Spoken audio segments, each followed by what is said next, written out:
Muhammad Muhsin MLA താക്കീത് ചെയ്ത panchayat secretary അഴിമതിയുടെ അപ്പോസ്തലൻ. സാമ്പത്തിക ക്രമക്കേടിനും നിയമവിരുദ്ധ ഇടപാടിനും മുൻപും ജഗദീഷിനെതിരെ നടപടിയുണ്ടായിട്ടുണ്ട്. ഇതിന്റെ രേഖകളും പുറത്തുവന്നു. അതേസമയം പട്ടാമ്പിയിലെ അദാലത്തിലെ വീഴ്ചകളെ തുടർന്നാണ് സെക്രട്ടറിക്ക് സ്ഥലം മാറ്റം ലഭിച്ചതെന്ന റിപ്പോർട്ടുകളും പുറത്തുവരുന്നുണ്ട്.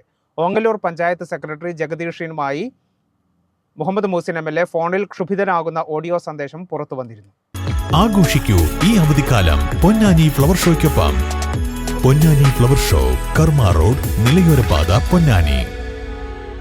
പട്ടിത്തറ വില്ലേജ് എക്സ്റ്റൻഷൻ ഓഫീസറായിരിക്കെ സാമ്പത്തിക ക്രമക്കേടിനും പദ്ധതി വിഹിതത്തിൽ നിയമവിരുദ്ധ ഇടപാടുകൾ നടത്തിയതിനും ജഗദീഷിനെ സ്ഥാനത്ത് നിന്ന് സസ്പെൻഡ് ചെയ്തിരുന്നു. 399 ദിവസങ്ങൾക്ക് ശേഷമാണ് സസ്പെൻഷൻ ഉത്തരവ് റദ്ദാക്കി തിരികെ ജോലിയിൽ പ്രവേശിപ്പിച്ചത്. ഈ ഉത്തരവിന്റെ പകർപ്പും പുറത്തു വന്നിട്ടുണ്ട്. അതേസമയം പട്ടാമ്പിയിൽ നടന്ന അദാലത്തുമായി ബന്ധപ്പെട്ട വീഴ്ചകളെ തുടർന്നാണ് സെക്രട്ടറിക്ക് സ്ഥലം മാറ്റം ലഭിച്ചതെന്ന റിപ്പോർട്ടുകളും പുറത്തു വരുന്നുണ്ട്. കഴിഞ്ഞ ദിവസം ജഗദീഷിനെ താക്കീത് ചെയ്യുന്ന മുഹമ്മദ് മുഹസിൻ MLAയുടെ ഫോൺ സംഭാഷണം പുറത്തു വന്നിരുന്നു. MLAയുടെ സഹോദരിയെ അപമാനിച്ചെന്ന പരാതിയിൽ ജഗദീഷിനെ ഫോണിൽ വിളിച്ച് കയർത്ത് സംസാരിക്കുന്ന ശബ്ദഭാഗമാണ് പുറത്തു വന്നിരുന്നത്. വിവാഹം രജിസ്റ്റർ ചെയ്യുന്നതുമായി ബന്ധപ്പെട്ട ആവശ്യത്തിന് പഞ്ചായത്തിലെത്തിയ MLAയുടെ സഹോദരിയെ വിദ്യാഭ്യാസ യോഗ്യതയുടെ പേരിൽ അപമാനിച്ചെന്നാണ് MLA പറയുന്നത്. വീട്ടിലെ സ്ത്രീകളോട് മാന്യമായി സംസാരിച്ചില്ലെങ്കിൽ മോന്തയ്ക്ക് 2 തന്നിട്ടേ സംസാരിക്കുമെന്ന് MLA പറയുന്ന ഭാഗം പുറത്തു വന്നിരുന്നു. അതേസമയം വനിതാ അംഗങ്ങളോടടക്കം മോശമായ രീതിയിൽ സംസാരിച്ചതുകൊണ്ടാണ് സെക്രട്ടറിയെ വിളിച്ച് താക്കീത് നൽകിയതെന്നാണ് MLA നൽകുന്ന വിശദീകരണം. മാസങ്ങൾക്ക് മുൻപ് നടന്ന സംഭവത്തിന്റെ ഓഡിയോ ഇപ്പോൾ പുറത്തുവിട്ടത് പ്രത്യേക രാഷ്ട്രീയ ലക്ഷ്യം വെച്ചാണെന്നും MLA പറയുന്നുണ്ട്. കേരള വിഷൻ, പട്ടാമ്പി.